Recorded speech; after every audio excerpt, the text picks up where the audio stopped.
খুব সুন্দর, সত্য ঈশ্বরের ধন্যবাদ হোক। পিতা পুত্র পবিত্র আত্মাকে ধন্যবাদ করি।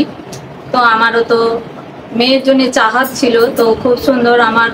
আমার বাড়ি জোসার, আমার নাম প্রতিমা ভৌমিক, আর আমার মেয়ের বাড়ি কাশিয়াড়া, গ্রাম কাশিয়াড়া। আর উনি প্রায় বিয়ের পর থেকে কি হয়, প্রচুর রোগগ্রস্তে থাকে। তো প্রত্যেক বছরে বছরে ওনাকে খুব ভারী হাতে শরীর খারাপে ফেলে দেয়। তো ঠিক 8 বছরও এরম দিনেও খুব শরীর খারাপ হয়েছিল, তা থেকে সুস্থ করলো ঈশ্বরের এরম নাম দিয়ে খুব সুন্দর হয়, বা ডাক্তারের ঔষধ খেয়েও হয়। তো আবার সেম দেখো 1 বছরের মাথায় আবার সেই একই জিনিস। তো এইবারে আলাদা সিমটম, কিরম সিমটম, তো উনি কি করে, হঠাৎ উনি হচ্ছে 1 মাস মেন্স বন্ধ হয়ে যায়। তো আমরাও জানি ওনার এটা হচ্ছে একটা প্রথম ছেলে আছে, তো আমরা বলেছিলাম যে আর বাচ্চা বড় হয়ে যাচ্ছে, তো একটু নিতে আর একটা। তো উনি খুব খুশির সহিত বললো, মা আর আমি মনে হয় এই মাসে আর হয়নি। তো খুব সুন্দর, পরের মাসের কোথায় ওই মাস শেষ হয়ে গেল, আর আবার যে মাস পড়লো হয়তো কোথায় 4-5 তারিখও বলছে মা হয়নি।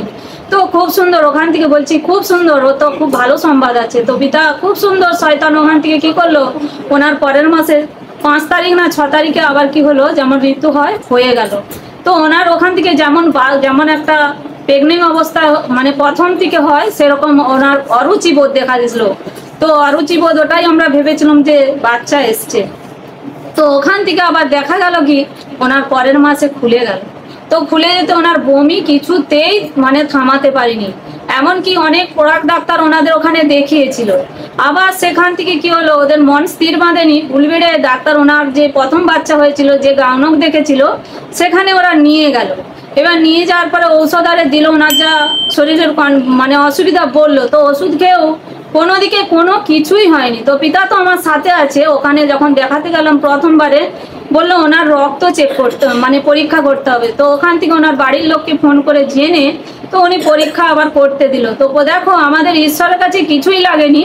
তো ওখানে ডক্টর কি করলো, 1850 টাকা নিল রক্ত শুধু রিপোর্ট করতে। তো ওখান থেকে রক্ত রিপোর্টে ঈশ্বর যখন ওখানে সঙ্গে সঙ্গে বললো রক্ত দিয়ে আসতে, আর ওখানেই মেয়েকে ধরে আমি আড়াল হইনি। পিতা বলছে যে তুমি সঙ্গ সাথে চলতে বলতে প্রার্থনা করো, এটা আমার মনের মধ্যে খুব সুন্দর ঈশ্বর গেঁথে রেখেছে। তো ওখানেই দাঁড়িয়ে থেকে কি করি, মেয়েকে ধরে প্রার্থনা করি যে প্রভু এর রক্ত তো তুমি নেবে আমি জানি, আর এই রক্তের ভারও তোমার হস্তে দিলাম, সন্তানের বা সমস্ত বললাম যে ভার তুমি নিয়েছো, আর ওনার রক্ত রিপোর্টও খুব সুন্দর আসবে। তো দেখো রিপোর্টও কি হলো, 1 সপ্তাহ পরে রিপোর্ট আনতে ডেকেছিল, রিপোর্ট খুব সুন্দর।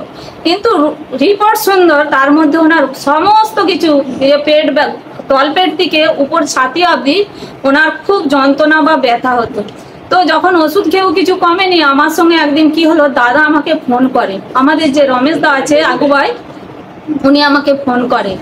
তো এই শিক্ষার ব্যাপারটা নিয়েই বলছিল। তো ওইখানে আমি আবার কি করলো, ঈশ্বর আত্মায় ধাক্কা দিল যে আমি দাদাকে বলি মেয়ের ব্যাপারটা।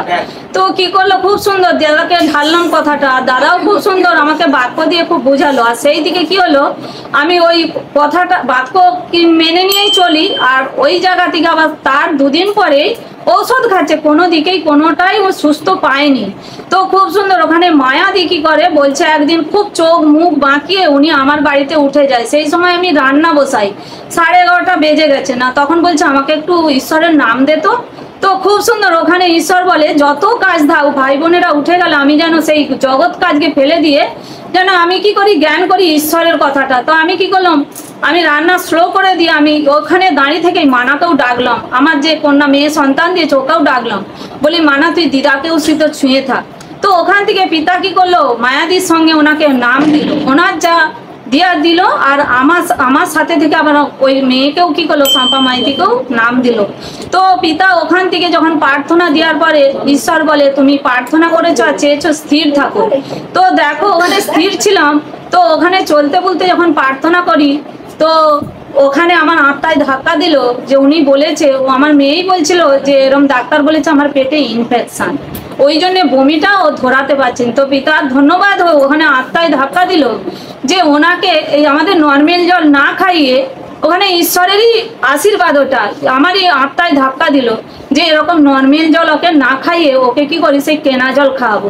তো এরকম আলোচনা করে একদিন কোথাও কার্য থেকে আসতেছি, তো দিদিভাইকে বলছি আরতি দিকে তো ও বলছে কিনতে হবে নি, আমার অ্যাকোয়াগার্ডের জল তুমি নেবে আর খাইয়ে দেখ না, বমি কিছুতেই ধরাতে পারে, সমস্ত ব্যথা যন্ত্রণা হয়েছে কিন্তু তলপেট থেকে ছাতিয়ে লাগা কমেনি আর বমি হিঁকাটাও, কেন ওটা হিঁকা করছে বলে লাগছে।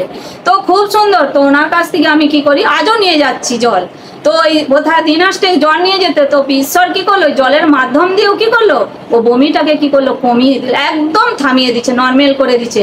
তো পিতার কাছে খুব সুন্দর আমরা কি করব সর্বদাই ঈশ্বরের কাছে যেন আমরা কি করব মনকে নির্মল করে কমল করে কি করব ঈশ্বরের কাছে প্রার্থনা চাইবো, যে শুধু আমার জন্য চাইবো, ঈশ্বর আজও শিখে গেল, তো আমরা যেন অপর ভাই বোনের জন্য কি করব চাইবো। তো পিতা কি করলো আমার মধ্যম আমার বা আমার আগু ভাইয়ের মাধ্যম দিয়ে যে প্রার্থনা বা জলের মধ্য দিয়ে ঈশ্বর আশীর্বাদ করছে, যেন এই সাক্ষ্য স্বরূপ যেন প্রত্যেক ভাই বোনের দ্বারাই কি করে যেন ঈশ্বর সুস্থতা যেন তাদেরকে সমস্ত সুস্থতা যেন লাভ করতে পারে। আর এরম ইচ্ছা আমারও ঈশ্বরের কাছে প্রার্থনা যেন সকল ভাই বোনেরা রোগগ্রস্ত হলে আমরা ডাক্তার বাড়িতে আগে না ছুটি, আগে আমাদের কাছে যে ঈশ্বর অস্ত্র দিচ্ছে যে সেই অস্ত্রকে যেন আগে ব্যবহার করি, তারপরে যখন হেরে যাব হার তো আমার দিকে তো হার শেখায়নি ঈশ্বর, আমরা কি করব জিতবো, জয়ী হব, ঈশ্বরের কাছে যে আত্মা দিচ্ছে সেই আত্মা জীবন্ত, আমাদের হচ্ছে প্রভু কি আছে জীবন্ত, সেই জীবন্ত বাক্য দিয়ে কি করব সেই শয়তানকে দূর করবো। আর আজ আমাদের সঙ্গে সেই শয়তানের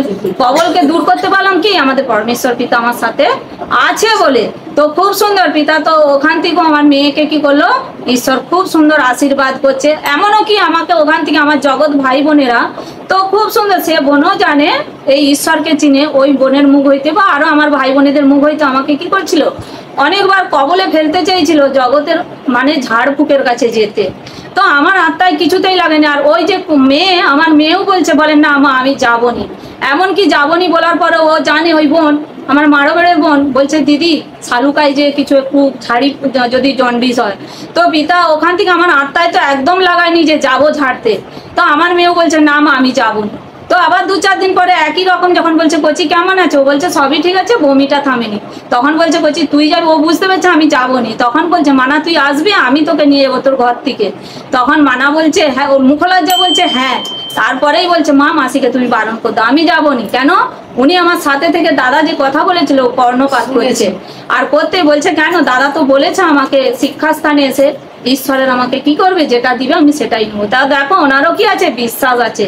তো ওই জন্য আজকেও আমি কি করলাম ঈশ্বর দেবে বলেছিল আমি সেটাই চেয়েছি ঈশ্বরের কাছ থেকে আর ঈশ্বর সেটা দিল, আর সেইটা নিয়ে যদি কোনো কমা কমতি থেকে থাকে ও শরীরের মধ্যে ঈশ্বর কি করলো ওই জলের মাধ্যম দিয়ে একদম ক্লিন পরিষ্কার করবে, আমার বিশ্বাস যিশুর নামে চাইলাম আমেন।